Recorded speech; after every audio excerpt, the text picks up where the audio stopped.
Pessoal, agora nós vamos dar uma olhadinha nos fatores que podem levar a incidentes ou acidentes nas diversas fases da vida de uma barragem. Bom, por que as barragens podem romper na fase de projeto? É importante a gente poder ver desde sua concepção até o seu descomissionamento. Por que elas podem romper na fase de projeto? Ou o projetista com pouca experiência, talvez um menor preço, não sei, às vezes uma economia no começo, como eu comentei, pode sair muito caro no final.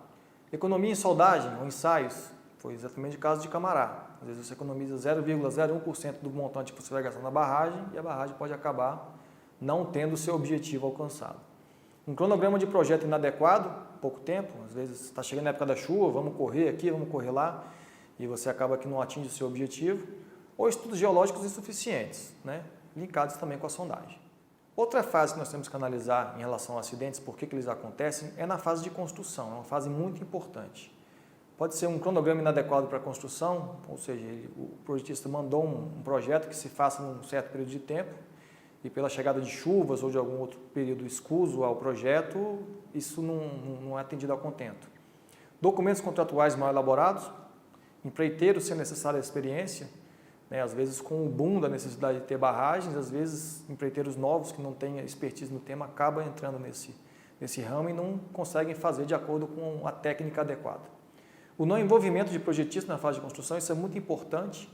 Eu digo que isso é uma das partes mais importantes, porque a pessoa que teve a concepção, a ideia do projeto, é bom que esteja na fase de construção. Às vezes um material, ele pediu para que seja uma argila com tantos %. A gente tem ali uma argila que quase um silt, pode ser. Se o projetista não estiver lá e falar, não pode ser, vamos comprar num lugar mais longe, isso acaba que vai ser incorporado depois, a gente vai ver que não pode, não poderia ter sido feito, a barragem vai ter percolação, e aí é um maior problema. Então é importantíssimo o projetista pelo menos estar acompanhando periodicamente ou diuturnamente, que seria o ideal. Uma fiscalização inexistente, uma pouco qualificada ou sem o apoio do proprietário, também pode acontecer, cada caso é um caso. Modificações no projeto, sem anuência do projetista. Ele entrega um projeto, às vezes você contrata um executor, ele acaba querendo mudar e não pede a bênção, digamos assim, para o projetista. Isso é um problema muito sério. Ou uma redução, troca ou eliminação de instrumentos de controle de segurança.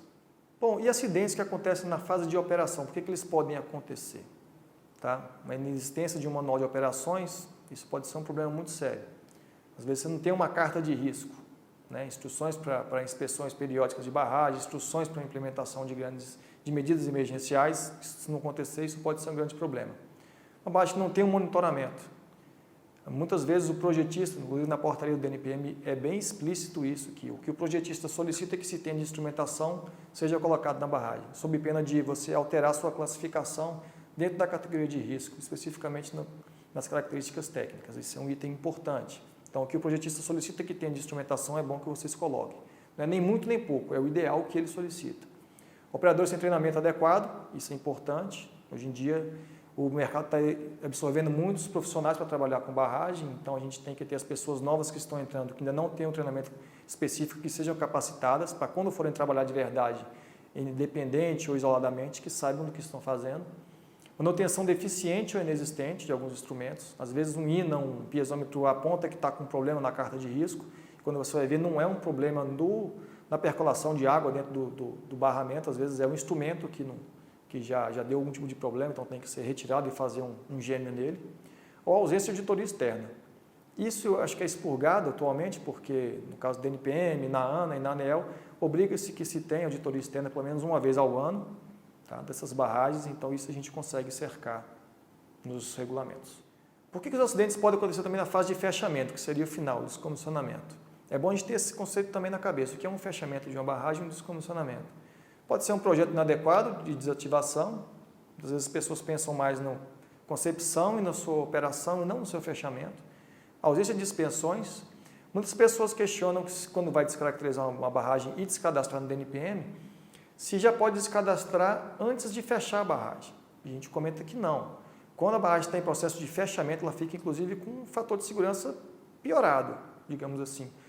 Porque você está mexendo na estrutura da barragem, no seu reservatório, então a barragem está tendo movimentações além do normal dela. Então, enquanto a barragem não estiver fechada e descaracterizada, tem que manter no cadastro do NPM e manter todos os monitoramentos, inspeções, declarações de estabilidade.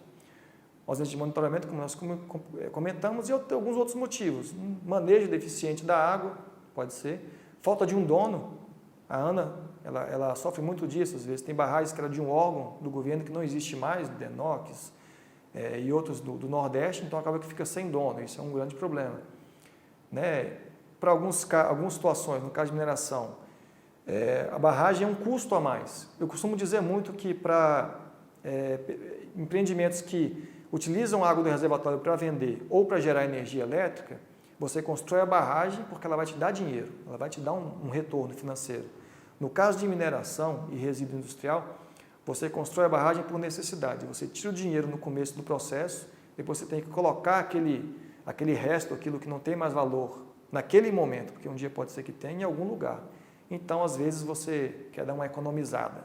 Bom, então, os acidentes de barragem, a gente sabe que tem consequências devastadoras, além das vidas humanas que podem ser perdidas, do impacto que isso pode ter na sociedade, ainda tem impactos ambientais, impactos sociais, perdas de produção, se você atingir alguma indústria ou você inviabilizar uma ponte. Indenização em multas, isso é muito sério para os empreendedores, eles ficam muito tempo parados para poder voltar. Isso afeta não só o empreendedor, mas as pessoas que trabalhavam no empreendimento. Vide Samarco e Herculano. A imagem da empresa fica arranhada. Se nós pegarmos o histórico da barragem do Canadá, Mount Polley, ela tem o seu valor na Bolsa de Valores. Se você pegar o gráfico do valor daquela empresa no ano do seu acidente, é um gráfico totalmente, tem uma escada muito grande nele. Você tem um gráfico lá em cima, no dia do rompimento vai lá para baixo. É exponencial esse problema. E demora muito para voltar à mesma escalabilidade. Então é um problema que a empresa sofre no dia do rompimento e vai sofrer até conseguir sanar todos os problemas, mas continua tendo essa imagem arranhada. Vai ter interdições por óbvio, paralisações, risco ao negócio, a gente acabou de comentar, e os acidentes podem continuar a jusante dessa barragem rompida.